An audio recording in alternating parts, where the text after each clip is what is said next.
Fala galerinha, iremos hoje dar continuidade à nossa matéria de função.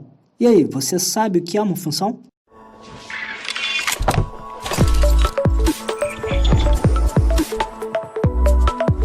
Nós já entendemos a relação que possa vir a existir em um produto cartesiano.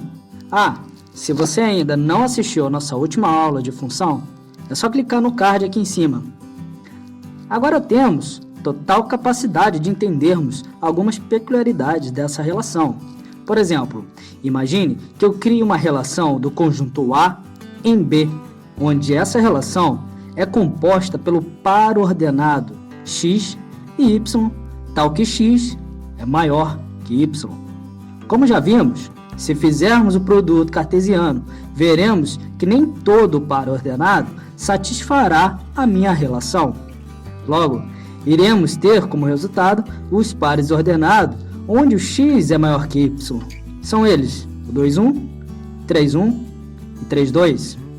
Logo, podemos perceber que dentro do meu conjunto A existe um subconjunto de elementos que é resultado da minha relação. Esse subconjunto é chamado de domínio da minha relação. Ou seja, no nosso exemplo, são os elementos que saem as flechas. Já no conjunto B, aliás, esse conjunto pode ser chamado de contradomínio.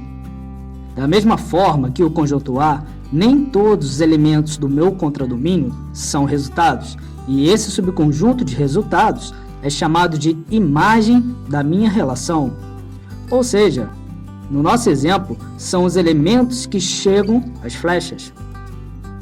Existe também a chamada de relação inversa. Como o próprio nome diz, ela inverte o conjunto A com o conjunto B, ou melhor, com o contradomínio. No nosso exemplo, o que era x vira y, e o que era y vira x. Ou seja, na minha relação inversa, agora é resultado todo par ordenado onde y é maior que x, ou seja, x menor que y. Ficando então como resultado os pares ordenados 1, 2, 1, 3 e 2, 3. Com isso, é fácil de entendermos algumas propriedades lógicas da relação e da sua relação inversa. A primeira diz que todo o domínio da minha relação inversa é igual à imagem da relação. Bom, de fato, o domínio da relação inversa do exemplo são 1 e 2. E isso é o mesmo que a imagem da relação em si, que é 1 e 2. A segunda propriedade diz que a imagem da minha relação inversa é igual ao domínio da minha relação. Ou seja, da mesma forma que a primeira propriedade, a imagem da relação inversa é 2 e 3.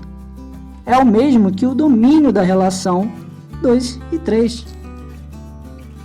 A terceira propriedade diz que a inversa da relação inversa resulta na própria relação. Bem, então toda essa relação é minha função? Na verdade, não. Nós vemos até aqui apenas a relação de dependência de um conjunto com o outro. Mas para que eu chame de função essa relação de dependência, precisa ter necessariamente dois requisitos. E se ela não tiver nenhum ou nem outro, ela não será considerada função. E o primeiro requisito é que todos os elementos do meu conjunto A façam parte do subconjunto domínio, não podendo ter elementos fora desse subconjunto.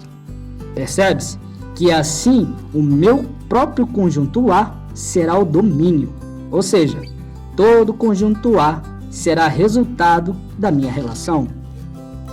O segundo requisito diz que cada elemento do conjunto A, que agora é o próprio domínio, deverá ter apenas uma imagem como resultado.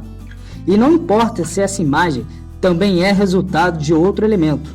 Basta apenas que cada elemento do domínio não possua mais de uma imagem no contradomínio. Então, como eu irei saber se essa relação é ou não função dentro do meu plano cartesiano? Bom, vamos analisar esses dois exemplos e verificar se eles possuem os requisitos para ser uma função. No primeiro exemplo, podemos verificar que todos os elementos do conjunto A que estão dispostos no eixo das abscissas também são domínios, pois todos eles possuem resultados, não sobrando nenhum elemento sem resultado. Percebemos também que para cada elemento do meu domínio existe apenas um elemento com imagem. Portanto, tendo os dois requisitos atingidos, esse gráfico é uma função.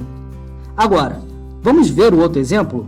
Diferente do primeiro, podemos notar que existem elementos do conjunto A que não possuem imagem, ou seja, ele não faz parte do subconjunto domínio. Da mesma forma, existe elemento no subconjunto domínio que possui mais de uma imagem, fazendo com que esse gráfico não seja uma função. Uma forma mais simples de fazer essa verificação é traçarmos linhas verticais em todo o meu gráfico. E se essas linhas verticais cortarem o gráfico apenas uma vez, então esse gráfico é função. Agora, se as linhas verticais cortarem mais de uma vez, então esse gráfico não é uma função. Bom, pessoal, se está gostando do conteúdo do nosso canal, não se esqueça de se inscrever e compartilhar. Isso ajuda bastante o nosso canal. E bons estudos!